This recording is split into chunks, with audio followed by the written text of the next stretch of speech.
সম্মানিত হাজরিন, তাহলে কোরআন কি জিনিস? কোরআন পড়লে কি হবে? কোরআন পড়লে আমি আপনাদেরকে কয়েকটা উদাহরণ দিব কোরআন এবং হাদিস থেকে। তখন আপনি চিন্তা করবেন কোরআন আপনার পড়া দরকার আছে না। 1 নম্বর, কোরআন পড়লে আমার দুনিয়াতে কি উপকার? বলেন, কোরআন পড়লে আমার দুনিয়াতে কি উপকার? 2 নম্বর, আমি আপনাদেরকে বলবো কোরআন পড়লে মৃত্যুর সময় আমার কি উপকার? 3 নম্বর, আমি আপনাদেরকে বলবো কোরআন পড়লে কবরে আমার কি উপকার? 4 নম্বর, আমি আপনাদেরকে বলবো কোরআন পড়লে হাসরের মাঠে আমার কি উপকার। কয়টা জিনিসের কথা বলছি? 4টা। এই 4টা জিনিস কিন্তু খুব গভীর মনোযোগ দিয়ে শুনতে হবে, কারণ আমরা কোরআনের ছাত্র। আলহামদুলিল্লাহ বলেন, আর জোরে বলেন আলহামদুলিল্লাহ। আমরা কিসের ছাত্র বলেন? আমরা কিসের ছাত্র? কোরআনের ছাত্র। তাহলে 1 নম্বরে আসেন, আমি যে কোরআন পড়লাম, কোরআন পড়লে আমার দুনিয়াতে কি উপকার, এটার ঘটনা হাদিস থেকে শুনেন। সম্মানিত হাজিরিন, আমার দিকে খেয়াল করেন সবাই। হাদিস থেকে আপনাদেরকে শোনাইতেছি। এই অর্ধ পৃথিবীর শাসক ছিলেন হযরত উমর রাদিয়াল্লাহু তাআলা। নাম শুনেন নাই? এটা সবাই জোরে জবাব দেন। নাম শুনছেন না? হযরত উমর। হযরত উমর রাদিয়াল্লাহু তাআলা অর্ধ পৃথিবী শাসন করেছেন। এই অর্ধ পৃথিবী আমাদের বাংলাদেশের মতো বড়, ভারতের মতো বড়, চীনের মতো বড় না, বিশাল এই সমস্ত পৃথিবীর অর্ধেক পৃথিবী শাসন করেছেন হযরত উমর। হযরত উমর রাদিয়াল্লাহু তাআলা আনহু। ভালো করে মুসলমান ভাইয়েরা আমার ভালো করে খেয়াল করে শুনেন, কোরআন পড়লে আমার দুনিয়াতে কি উপকার। হযরত উমর রাদিয়াল্লাহু তাআলা আনহু এক কাজে সফরে বের হয়েছেন। সফরের ভিতরে খাবার দাবার যা ছিল তা নিয়ে বের হয়েছেন। কিছুদিন সফর করার পরে ওনার যে খাবার দাবার ছিল সব শেষ হয়ে গেছে। এখন আগের যুগে তো এই রাস্তাঘাটে হোটেল রেস্টুরেন্ট ছিল না, এখন যেরকম রেস্টুরেন্ট হোটেল পাওয়া যায় এই সময় তো ছিল না। হযরত উমরের ক্ষুধা লাগছে, যা খাবার ছিল সব শেষ হয়ে গেছে। এখন কোথায় খাবে? হঠাৎ করে দেখে রাখাল বকরি চড়াইতেছে। তখন ওই রাখালের কাছে গেছেন। রাখালের কাছে গিয়ে দেখে রাখাল ওই বকরির দুধ দহন করে সে খাইতেছে। হযরত উমর বলতেছে, রাখাল ভাই, আমি মুসাফির মানুষ, অনেক দূর থেকে সফর করে আসছি, আমার ক্ষুধা লাগছে, যে খাবার ছিল সব শেষ হয়ে গেছে, এখানে তো হোটেল রেস্টুরেন্ট কোথাও কোনো কিছু পাওয়া যাবে না, তাহলে আমি এই জায়গার ভিতরে আসছি, কোথায় খাবো? তোমার ওই ছাগল থেকে যদি আমাকে কিছু দুধ দিতা, তাহলে দুধ খাই আমি আমার ক্ষুধা নিবারণ করতাম। হযরত উমর রাখালকে এই প্রস্তাব দিল। ওই রাখাল তো ছিলেন না হযরত উমর অর্ধ পৃথিবীর শাসক। কথা বলেন ঠিক কিনা? তখন রাখাল জবাব দিল, মুসাফির ভাই, তুমি ক্ষুধার তাড়নায় আমার কাছে খাবার চাইছো, তোমাকে খাবার দেওয়া আমার দরকার, কিন্তু এই যে বকরিগুলো দেখতেছো, এই বকরির মালিক তো আমি না। সুবহানাল্লাহ জোরে বলে। এই বকরির মালিক তো আমি না, আমি তোমাকে কোত্থেকে খাবার দিব? আমার মালিকের পক্ষ থেকে এই বকরির খাবার দুধ অন্য কাউকে দেওয়া আমার মালিক নিষেধ করেছে। হযরত উমর বলতেছে, তাহলে তুমি যে খাইতেছো, তুমি যে খাইতেছো? আমি খাইতেছি। আমার মালিক যখন তার রাখাল এই বকরি রাখার জন্য আমাকে কর্মচারী নিয়োগ করছে, ওই নিয়োগ করার সময় আমাকে বলছে, তোমার যখন ক্ষুধা লাগে তখন তুমি এই বকরির থেকে দুধ দহন করে খাইতে পারবা। আমি মালিকের শর্ত অনুযায়ী আমি খাইতেছি, কিন্তু মালিক আমাকে নিষেধ করে দিয়েছে এই বকরির দুধগুলো, আমার এই যে বকরিগুলো আছে, এই বকরির দুধ আর কাউকে দিতে পারবো না।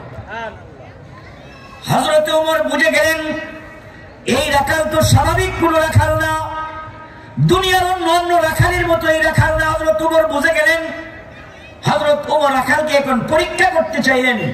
হযরত ওমর বুঝে গেলেন এই রাখাল দ্বারা কখনো অন্যায় কাজ হবে না, কারণ এই রাখালের অন্তরের ভিতরে আল্লাহর কোরআনের জ্ঞান আছে। সুবহানাল্লাহ বলে। এখন হযরত ওমর পরীক্ষা করতেছেন, বলতেছে, আচ্ছা রাখাল ভাই, তুমি যদি তোমার এই এখান থেকে একটা বকরি আমার কাছে বিক্রি করে দাও, বিক্রি করলে তুমি অতিরিক্ত কিছু টাকা পাইবা, এই টাকা দিয়ে তুমি তোমার সংসারে অতিরিক্ত খরচ করতে পারবা। তখন ওই রাখাল কয়, মুসাফির ভাই, আপনি যে যুক্তি আমাকে দিচ্ছেন, যুক্তি তো ভালো যুক্তি দিচ্ছেন, আমি যদি একটা বকরি বিক্রি করি তাহলে অতিরিক্ত কিছু টাকা পাবো, বেতনের অতিরিক্ত টাকা দিয়ে তো আমি সংসার চালাইতে পারবো, সংসারে ভালো মন্দ আমি কিছু কিনে নিতে পারবো। কিন্তু মুসাফির ভাই, বিকাল বেলায় যখন আমি বকরি গুলা নিয়ে আমার মালিকের কাছে যাব, মালিক যখন এই গণা গণবে যে এতগুলা বকরি সকালবেলা নিয়ে গেছিলা, এখন থেকে বকরি একটা কম, এই বকরি কোথায়, তখন আমি মালিককে কি জবাব দিই? তখন হযরত উমর এই রাখালকে কৌশল শিখাই দিতেছে। সুবহানাল্লাহ বল। কি কৌশল?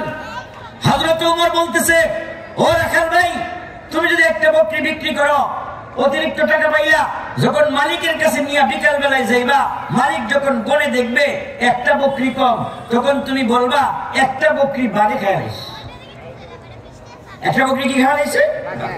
হযরত উমর এই কথা বলার পরে ওই রাখাল বলতেছে, মুসাফির ভাই, তোমার যুক্তি 100% ঠিক। আমি যদি আমার মালিককে গিয়া বলি, ও মালিক, এই রাখাল বকরি চড়াইতে গিয়া একটা বকরি বাগে খায় বলাইছে, আমার মালিক 100% বিশ্বাস করবে, কারণ আমি আমার মালিকের বিশ্বস্ত একজন কর্মচারী, কোনদিন আমি আমানতের খেয়ানত করি নাই, আমার মালিক বিশ্বাস করবে। তবে মুসাফির ভাই, ওই রাখাল হযরত উমরকে বলতেছে, ও মুসাফির ভাই, তুমি একটা প্রশ্নের জবাব দাও, তুমি আমাকে এই বুদ্ধি শিখায় দাও, হাসরের মাঠে আল্লাহ তাআলা যখন বান্দাদের বিচার করবে, ওই বিচারের কাঠগড়ায় যখন আমাকে ধার করে জিজ্ঞাসা করবে, তুমি যখন মালিকের একটা বকরি বিক্রি করলা মালিকের অনুমতি ছাড়া, এরপরে তুমি মালিককে বললা একটা বকরি ভাগে খেয়ে ফেলেছে, ওই দিন হাসরের মাঠে আমি আল্লাহর সামনে আমি কি জবাব দিব, এই জবাবটা ভাই তুমি শিখাইয়া দাও, তাহলে আমি তোমার কাছে বকরি বিক্রি করবো। সুবহানাল্লাহ জোরে বলেন, আর একটু জোরে বলেন। হযরত উমরের কি বুঝতে বাকি রয়েছে? হযরত উমর বুঝে গেলেন তার ভিতরে কোরআনের জ্ঞান আছে, তার ভিতরে কোরআনের ইলম আছে, তার ভিতরে কোরআন আছে। ঠিক তদ্রূপ ভাবে আজকে আপনার আমার ছেলে এবং মেয়ে, এই যে হাসান আলী কওমি মাদ্রাসা, আমেনা খাতুন মহিলা মাদ্রাসা, আপনার ছেলে আপনার মেয়ে, আমার ছেলে আমার মেয়ে, আমরা যদি এইগুলো মাদ্রাসার ভিতরে পড়াইলাম, নুরানি মক্তবে পড়াইয়া, হেফজখানা ফাঁস করাইয়া, তারা যদি জেনারেল শিক্ষায় শিক্ষিত করে, মনে করেন অনেক বড় হায়ার এডুকেটেড হলো, ওই ছেলেটা যখন কোনো থানার ওসি হইল, তখন ওসি হওয়ার পরে ওসির চেয়ারে বৈশা কোনদিন অন্যায় করবে না। কথা জুড়ে বলেন ঠিক কিনা? আর একটু জুড়ে বলতে হবে ঠিক কিনা? আপনি আপনার ছেলেটাকে নুরানি মক্তবে পড়াইয়া, আপনার মেয়েটাকে এই আমেনা খাতুন মহিলা মাদ্রাসার নুরানি মক্তবে পড়াইয়া, তার ভিতরে কোরআনটা অন্তরের ভিতরে দিয়া, এই মেয়েটা যখন যে মনে করেন জেনারেল শিক্ষায় শিক্ষিত হয়ে, এই মেয়েটা যখন ম্যাজিস্ট্রেট হয়ে ম্যাজিস্ট্রেটের চেয়ারে বসবে, ওই মেয়েটা কোনোদিন কোরআনের বিরুদ্ধে আইন দিবে না, ওই মেয়েটা কোনোদিন ঘুষ খাবে না। কথা জুড়ে বলেন ঠিক কিনা? কেন? তার ভিতরে কোরআনের জ্ঞান আছে। এইরকম ভাবে আপনার ছেলেকে যদি কোরআনের জ্ঞান অর্জন করাইয়া, মসজিদের মক্তবের ভিতরে কোরআন পড়াইয়া, এই মেয়েটাকে, এই ছেলেটা যখন আপনার ইঞ্জিনিয়ার হলো, ইঞ্জিনিয়ার হইয়া বড় ধরনের চাকরি করলো, ওই চাকরি করতে ইঞ্জিনিয়ারিং করতে গিয়া তার ভিতরে যদি কোরআনের ইলম থাকে, কোরআনের জ্ঞান থাকে, তাহলে রডের পরিবর্তে বাঁশ দিবে না। কথা জোরে বলেন ঠিক কিনা? তাহলে দুনিয়াতে উপকার কি? আমি যখন আমার মেয়েটাকে, আমি যখন আমার ছেলেটাকে কোরআনের শিক্ষায় শিক্ষিত করলাম, ওই ছেলেটা, ওই মেয়েটা কোনোদিন কোরআনের বিপক্ষে যাবে না। কথা জোরে বলেন ঠিক কিনা? এই যে আপনারা মহিলা মাদ্রাসায় আপনাদের মেয়েদেরকে পড়াইতেছেন, এই যে আপনাদের আমেনা খাতুন মহিলা মাদ্রাসা, ওই পাশে আছে ব্যাপারী বাড়ি ফাতেমাতুজ জোহরা মহিলা মাদ্রাসা, অনেক ছাত্রী পড়তেছে। আপনারাই চিন্তা করেন, এই যে মেয়েটা পর্দা করতেছে, আপনি চেষ্টা করেও এই মেয়েটাকে বেপর্দা বানাইতে পারবেন না। কথা শুনে বলেন ঠিক কিনা? আর পাশাপাশি আরেকটা মেয়েকে আপনি স্কুলে পড়াইতেছেন, দুনিয়ার জেনারেল শিক্ষায় শিক্ষিত করতেছেন, ওই মেয়েটা বেপর্দায় রাস্তায় চলাফেরা করতেছে, শর্ট পোশাক করে চলতেছে, আর আপনার এই মেয়েটা রোদ গরম সব অপেক্ষা করিয়া 100% 100% শরীয়তের ভিতরে থেকে বুরকা পরে রাস্তায় চলাফেরা করে, যাতে মানুষ দেখে তাকেও সম্মান করে। কথা বলেন ঠিক কিনা? তাহলে দুনিয়াতেও উপকার আছে। তাহলে এই কোরআন শিখার প্রয়োজন আছে না নাই? জোরা বলেন আছে না নাই? তাহলে এখন আপনার আমার ছেলেকে মাদ্রাসায় পড়াইলেন, ও হুজুর এখন আমরা কোথায় পড়বো? আমাদের জন্য বয়স্ক শিক্ষা আছে, বয়স্ক মাদ্রাসা, সেটা হচ্ছে দাওয়াত ও তাবলীগ। সুবহানাল্লাহ জোরে বলেন, আরো জোরে বলেন না সুবহানাল্লাহ। 2 নম্বর হচ্ছে হক্কানি পীরের দরবার, তাদের কাছে গিয়া কোরআনের জ্ঞান শিখেন, শিখার পরে দুনিয়াতে এই উপকার, আপনি কোনোদিন অন্যায় করতে পারবেন না, আপনার দ্বারা অন্যায় হবে না। কেন? ওই আপনার অন্তরে কোরআন আছে। নবীজি বলছেন, যার অন্তরের ভিতরে কোরআন আছে, ওই অন্তরটা, ওই বডি, যে বডির ভিতরে কোরআন আছে, ওই বডি জাহান্নামের আগুন স্পর্শ করবে না। সুবহানাল্লাহ জোরে বলেন। তাহলে দুনিয়াতে উপকার পাইলাম। 2 নম্বর উপকার বলছিলাম মৃত্যুর সময় কি উপকার। এই কোরআনটা শিখলে মৃত্যুর সময় কি উপকার, আপনার ছেলে মেয়েকে কোরআন পড়াইলে মৃত্যুর সময় কি উপকার, এটা শুনেন। হযরত মুসা আলাইহিস সালামের নাম শুনেন নাই? শুনছেন? কথা কি আপনাদের খারাপ লাগতেছে আমার? মুসা আলাইহিস সালামের নাম শুনেন নাই? মুসা আলাইহিস সালাম যে জায়গায় লালিত পালিত হয়েছে তারা হলেন একজন মিশরের রাজা আর একজন মিশরের রানী। অর্থাৎ ফেরাউন ছিল রাজা, ফেরাউনের স্ত্রী হযরত আসিয়া আলাইহিস সালাম ছিল মিশরের রানী। সুবহানাল্লাহ জুড়ে বলেন। তাহলে ওই মিশরের রানী মুসা আলাইহিস সালামকে যখন পাইলেন, পাওয়ার পরে ছেলেটাকে নিয়ে মুসাকে নিয়ে বুকে জড়ায় বলে আমি এই ছেলেকে মহব্বত করি। সুবহানাল্লাহ জুড়ে বলেন, আর একটু জুড়ে বলেন। প্রত্যন্তরে ফেরাউন বলে আমি এটাকে মহব্বত করি না। দুইজনে দুই কথা বলছে, স্ত্রী বলছে, রানী বলছে মহব্বত করি, রাজা বলে মহব্বত করি না। এর পরিপ্রেক্ষিতে কি হলো, হযরত আসিয়া আলাইহিস সালাম যখন দুনিয়া থেকে চলে গেছেন তখন ঈমান নিয়ে দুনিয়া থেকে চলে গেছেন। কয় হুজুর মুসা তো নবী ছিল, তাহলে কোরআন শিক্ষার সাথে নবীর সাথে কি সম্পর্ক, এটা জানার জন্য নবীজির একটা হাদিস শুনতে হবে। নবীজি বলেন কোন আলিমান, তুমি আলেম হও জাহান্নাম থেকে মুক্তি পাইবা। যদি দুনিয়ার কাজে সংসারের কাজে আলেম হইতে না পারো, নবীজি 2 নম্বরে বলেন আও মুতাআল্লিমান, আলেমের ছাত্র হও, তাহলে তুমি জাহান্নাম থেকে মুক্তি পাইবা। দুনিয়ার কাজের কারণে, ব্যস্ততার কারণে, মিল ফ্যাক্টরিতে চাকরি করার কারণে আলেমের ছাত্র হইতে পারলেন না, নবীজি বলেন আও মুস্তামিআন, আলেমের কথা শুনো, আলেম যেভাবে বলে সেইভাবে ব্যবসা চালাও, আলেম যেভাবে বলে সেইভাবে মেয়ে বিবাহ দাও, আলেম যেভাবে বলে সেইভাবে তুমি তোমার জীবন পরিচালনা করো, তাহলে তুমি জাহান্নাম থেকে মুক্তি পাইবা। নবীজি বলেন এইটাও যদি তোমাদের দ্বারা সম্ভব না হয়, নবীজি 4 নম্বরে বলেন আও মুহিব্বান, আলেমদেরকে মহব্বত করো, আলেমদেরকে ভালোবাসো। আলেমদেরকে মহব্বত করলে ভালোবাসলে কি হবে, ওই যে মিশরের রানী হযরত আসিয়া আলাইহিস সালাম মুসা নবীকে মহব্বত করছে, মহব্বত করার কারণে আল্লাহ রাব্বুল আলামিন তাকে মৃত্যুর সময় ঈমান নিয়ে উঠায় নিয়ে গেছে। ঠিক তদ্রূপ ফেরাউন বলছিল আমি মহব্বত করি না, আমি ভালোবাসি না, এই ফেরাউনের জীবনে ঈমান আনার কপালে জুটে নাই, বেঈমান হয়ে কবরে গেছে। ঠিক বলেন, জুড়ে বলেন ঠিক কিনা?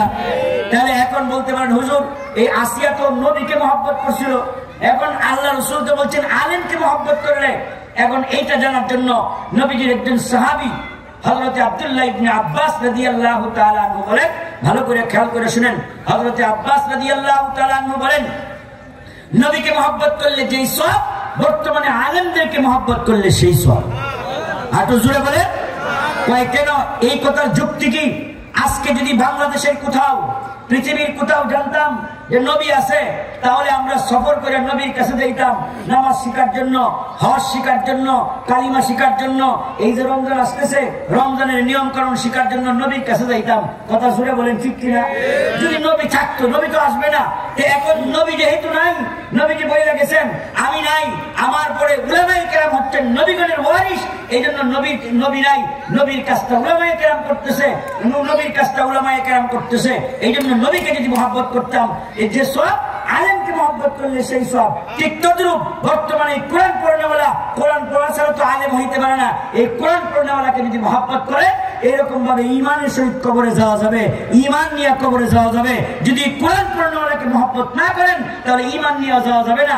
আসিয়া মহব্বত করেছিল মুসা আলাইহিস সালামকে, এই জন্য ঈমান নিয়ে কবরে গেছে। পক্ষান্তরে ফেরাউন মহব্বত করে নাই, ঈমান নিয়ে যাইতে পারে নাই। এইটা হচ্ছে কোরআন শিখনেওয়ালার মর্যাদা। কোরআন শিখলে আপনি শিখেন দাওয়াত তাবলীগে গিয়া, হক্কানি পীরের দরবারে গিয়া, আপনার ছেলে মেয়েকে মাদ্রাসায় দিয়া শিখাইতেছেন, এটার ফজিলত হলো আপনি ঈমান নিয়ে কবরে যাইতে পারবেন। সুবহানাল্লাহ জুড়ে বলে তাহলে এখানেও পাইলাম যে মৃত্যুর সময় ঈমান নসিব হয় কোরআন পড়লে, কোরআনকে মহব্বত করলে। 3 নম্বর আমি আপনাদের সামনে বলতে চাইছিলাম, 3 নম্বর যে বিষয়টা, যে কোরআন পড়লে কবরেও আমার উপকার আছে। দুনিয়ার উপকার পাইলাম কি, ছেলেকে কোরআন পড়াইলে, মেয়েকে কোরআন পড়াইলে অন্যায় করবে না। 2 নম্বর উপকার পাইলাম, কোরআন পড়লে, ছেলেকে মেয়েকে কোরআন পড়াইলে ঈমান নিয়ে কবরে যাওয়া যায়। 3 নম্বর উপকার আমি আপনাদেরকে বলতেছি, কবরের মধ্যে কি উপকার, এটা ভালো করে খেয়াল করে শুনেন। হযরত মুসা আলাইহিস সালামের নাম শুনেন নাই? একটু আগে যে বললাম, মুসা আলাইহিস সালাম একদিন ওনার সকল সাথীদেরকে নিয়ে, কিছু সাথী নিয়ে এক কবরস্থান দিয়ে দিয়েছিল। তাফসীরে কাবীরের ভিতরে বর্ণনা আসছে। তখন যাওয়ার সময় রাস্তায় একটা কবরস্থান পড়লো। হযরত মুসা আলাইহিস সালাম কবরের দিকে নজর দিলেন, দেখলেন কবরের মধ্যে আযাব হইতেছে। কারণ নবীরা সবকিছু টের পায়, আপনি আমি টের পাই না। সুবহানাল্লাহ বলে। মুসা আলাইহিস সালাম ওনার কাজ শেষ করে বিকাল বেলায় যখন আসেন তখন দেখে এই কবরে আর আযাব নাই। সুবহানাল্লাহ জোরে বলেন। যাওয়ার সময় দেখছে কি আছে? আযাব। আসার সময় দেখে কি নাই? হযরত মুসা আলাইহিস সালাম কিং কর্তব্য বিমূঢ় হয়ে গেলেন, আশ্চর্য হয়ে গেলেন। যাওয়ার সময় দেখলাম আযাব হইতেছে, আসার সময় দেখে আযাব নাই। মুসা আলাইহিস সালাম কবরের বাসিন্দাদেরকে জিজ্ঞাসা করলো, ও কবরের বাসিন্দারা, সকালবেলায় যখন আমি আমার সাথীদেরকে নিয়ে এই কবরস্থান দিয়ে যাইতেছিলাম তখন দেখছি আযাব হইতেছে, এখন দেখি আযাব নাই। তখন যার কবরে আযাব হইতেছিল ওই কবরের বাসিন্দা হযরত মুসা আলাইহিস সালামকে জবাব দেয়, ওগো আল্লাহর নবী মুসা, আপনি যাওয়ার সময় ঠিকই দেখছিলেন আযাব হইতেছিল, আসার সময় দেখেন আযাব বন্ধ হয়ে গেছে, এইটাও ঠিক। কয় কারণ কি? কয় কারণ হলো আমি যখন মারা যাই, মারা যাওয়ার পরে আমার স্ত্রী গর্ভবতী ছিল, আমি মারা যাওয়ার কিছুদিন পরে আমার এই স্ত্রী একটা সন্তান প্রসব করেছে। আল্লাহ তাআলা একটা ছেলে সন্তান দান করছে। এই ছেলেটা আস্তে আস্তে বড় হয়েছে, বড় হওয়ার পরে এই ছেলেটাকে তার মা আজকে এই যে পাশে যে মসজিদ আছে, এই যে বাইতুর রহমান জামে মসজিদ, মক্তব পড়ানো হয়, মাদ্রাসার ভিতরে মক্তব পড়ানো হয়, মহিলা মাদ্রাসার ভিতরে মক্তব পড়ানো হয়, এই রকম মক্তবের ভিতরে গিয়া তার মা আজকে এই ছেলেটাকে মক্তবে নিয়ে গেছে। নেওয়ার পরে ওই মক্তবের হুজুর, মসজিদের ইমাম সাহেব, মসজিদের মুয়াজ্জিন সাহেব, মাদ্রাসার হুজুর, মাদ্রাসার নুরানির হুজুর সর্বপ্রথম তাকে বিসমিল্লাহির রহমানির রহিমের সবক পড়াইছে। একটু জোরে বলে, আর একটু জোরে। বিসমিল্লাহির রহমানির রহিমের সবক পড়াইছে। এই সবক পড়ার সাথে সাথে আল্লাহ তাআলা ফেরেশতাদেরকে বলতেছেন, ও ফেরেশতা, এই ব্যক্তির কবরে আযাব বন্ধ করো। ফেরেশতারা জিজ্ঞেস করলো, রব্বুল আলামিন অনেক দিন ধরে তুমি আদেশ করছো আযাব দেওয়ার জন্য, এখন বন্ধের কথা বলো কেন? তখন আল্লাহ তাআলা ফেরেশতাদেরকে বলে, ও ফেরেশতারা, এই ব্যক্তির ছেলে দুনিয়াতে বলতেছে রহমান, আমাকে দাতা বলতেছে, দুনিয়াতে আমাকে রহিম বলতেছে, দুনিয়াতে আমাকে দয়াল বলতেছে, দুনিয়াতে আমাকে দাতা বলতেছে, আর আমি তার বাবার কবরে আযাব দিব, এটা হতে পারে না। তার ছেলে সর্বপ্রথম বিসমিল্লাহ সবক শিকার কারণে আমি আল্লাহ তাআলা তার কবরে আযাব বন্ধ করে দিই। হাঁটু জুড়ে বলেন। এই যে ছেলে মেয়েকে মাদ্রাসায় দিতেছেন, ঠকতেছেন না? যাদের যে ছেলে মেয়েদেরকে মাদ্রাসায় দিচ্ছেন, বাবা মারা গেছে, মা মারা গেছে, দাদা মারা গেছে, নানা মারা গেছে, এই মাদ্রাসায় পড়ার কারণে, কোরআনের সবক শিকার কারণে আল্লাহ রাব্বুল আলামিন তাদের কবরে আযাব বন্ধ করে দিয়েছে। তাহলে এই মাদ্রাসায় কোরআন শিখলে, আমি যে আপনাদেরকে বলছিলাম কোরআন শিখতে হবে, বুঝতে হবে, কোরআন অনুযায়ী আমল করতে হবে, এই যে শিকার উপকার কয়টা কইলাম? দুনিয়ার একটা কইলাম, মৃত্যুর সময় একটা, কবরে একটা। এই কবরে কি উপকার? সাথে সাথে আপনার ছেলেটা কোরআন পড়ার সাথে সাথে ওই আত্মীয় স্বজনের যত কবরে আযাব আছে আল্লাহ তাআলা বন্ধ করে দেন। আর তো জোরে বলে। 4 নম্বর, এই কোরআন আপনি যে আপনার ছেলে মেয়েকে পড়াইলেন, ছেলে মেয়েকে কোরআন পড়ার কারণে আপনারা ওয়াজ মাহফিলে গিয়ে কোরআন শিখলেন, দাওয়াত ও তাবলীগে গিয়ে কোরআন শিখলেন। এই যে আমাদের শায়েখ আসতেছে মুস্তাকিম বিল্লাহ হামিদি দামাত বরকাতুহু, হুজুরের কাছে বায়াত হয়া হুজুরের থেকে সবক নিয়ে কোরআন শিখলেন। আমাদের বয়স্কদের মাদ্রাসা, এইটা শিখলে হাসরের মাঠে আমার কি উপকার? হাসরের মাঠে আল্লাহ তাআলা আলেমদেরকে বলবেন, ও আলেমরা তোমরা জান্নাতে চলে যাও। একটু জোরে বলেন। এখন প্রশ্ন আসতে পারে, হুজুর যে ওয়াজ করলেন আলেম হইলে জান্নাতে যাইব গা, দুনিয়াতে তো অনেক আলেম আছে। এই জন্য আলেম 2 প্রকার।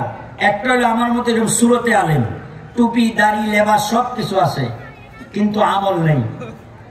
কি নাই ভাই? আমল নেই। আরেকজন আলেম, এটার আমল আছে, কোরআনও শিখছে, আমলও আছে। সুবহানাল্লাহ বলেন। ওই আলেমকে আল্লাহ বলবেন যে দুনিয়াতে কোরআন অনুযায়ী চলছে, এই জান্নাতে চলে যাও। আলেমরা যখন জান্নাতে যাইতে থাকবে তখন পিছন দিক দিয়া এক মুসল্লি ডাক দিবে, হুজুর কই যান? কয় আল্লাহ তো জান্নাত দিছে, কয় আমারে নিয়ে যান। কয় আপনাকে নিয়ে যাবো মানে? কয় দুনিয়াতে আপনার উপকার করছিলাম। তখন মসজিদের ইমাম সাহেব, মসজিদের খতিব সাহেব, মুয়াজ্জিন সাহেব, মাদ্রাসার হুজুর যাদেরকে মহব্বত করতেন দাঁড়ায় যাবে, কি এত উপকার করছিলেন? তখন বলবে, হুজুর হাদিসের মধ্যে যাওয়া আসছে, আমি এভাবে বলতেছি, হুজুর আপনাকে আমি মহব্বত করে ভালোবেসে আপনাকে 1 গ্লাস পানি খাওয়াইছিলাম। হুজুর আপনাকে তো 1 গ্লাস পানি দিয়ে আমি কি করছিলাম? উপকার করছিলাম। কয় গ্লাস পানি? বলেন 1 গ্লাস পানির দাম কত? এই যে আমাদের দেশে 1 গ্লাস পানির কোনো দাম আছে? মনে করেন এই যে পানি খাইলে দাম কম। তখন ওই আলেম জান্নাতে না গিয়া ওই যিনি সাহায্য করেছেন, মহব্বত করেছেন আলেমকে 1 গ্লাস পানি দিয়া, উনাকে নিয়ে ওই আলেম জান্নাতে চলে যাবে। একটু জোরে বলেন। তাহলে দেখেন হাসরের মাঠে উপকার আছে কোরআন পড়নেওয়ালাদেরকে মহব্বত তুমি। এই জন্য আমি যে বলছিলাম এই কোরআনের কারণে রমজান মাস দাম হয়েছে। সুবহানাল্লাহ, একটু জোরে বলে। এই রমজান মাসের ভিতরে 4টা আমল বেশি বেশি করবো তো ইনশাআল্লাহ। 1 নম্বর কি বলছিলাম আবার বলেন, আমরা কোরআনের ছাত্র আলহামদুলিল্লাহ বলেন। 1 নম্বর কি? কালেমাতুশ শাহাদা। 2 নম্বর ইস্তিগফার। 3 নম্বর জান্নাত চাওয়া। 4 নম্বর জাহান্নাম থেকে মুক্তি পাওয়া। মা বোনেরা যারা শুনতেছেন আপনারাও এই আমলটা করবেন ইনশাআল্লাহ বলেন। এরপরে রমজান মাসে আর কিছু করণীয় আছে। 1 নম্বর রমজানের রোজা রাখা, এটা তো ফরজ কে করছেন? আল্লাহ। 2 নম্বর তারাবির নামাজ। 3 নম্বর যে বলটা আমরা করি সাহারি খাওয়া সুন্নাত। বলেন সাহারি খাওয়া কি? আমরা আমাদের অভ্যাস কি? আমাদের অভ্যাস কি? আমাদের অভ্যাস কি? আমরা এই 12টা 1টা সময় 10টা 11টার সময় খাই, ওরা সাহারি খাই না ভাই। স্যার একটা খেজুর অথবা 1 গ্লাস পানিও খাবেন, এটা সুন্নাত। সুবহানাল্লাহ জোরে বলেন। আর সাহারি দেরি করে খাওয়া নবীজির সুন্নাত। আর ইফতার তাড়াতাড়ি করবেন। আর মা বোনেরা ইফতার তো দেরি করেন। আপনি যদি বাসার ভিতরে ইফতারটা একটু তাড়াহুড়া করেন, মা বোনেরা সারাদিন থাকতেছে থাকতে পারে না। কথা বলেন ঠিক কিনা? নবীজির সুন্নাত তাড়াতাড়ি ইফতার করা। এরপরে নফল ইবাদত করা, অপ্রয়োজনীয় কথাবার্তা থেকে নিজেকে বাঁচায় রাখা। আল্লাহ তাআলা যেন এই কথাগুলোর উপর আমল করার তৌফিক দান করেন, বলেন আমিন। ওয়া আখিরু দাওয়ানা আলহামদুলিল্লাহি রাব্বিল আলামিন। আসসালামু আলাইকুম ওয়া রাহমাতুল্লাহ।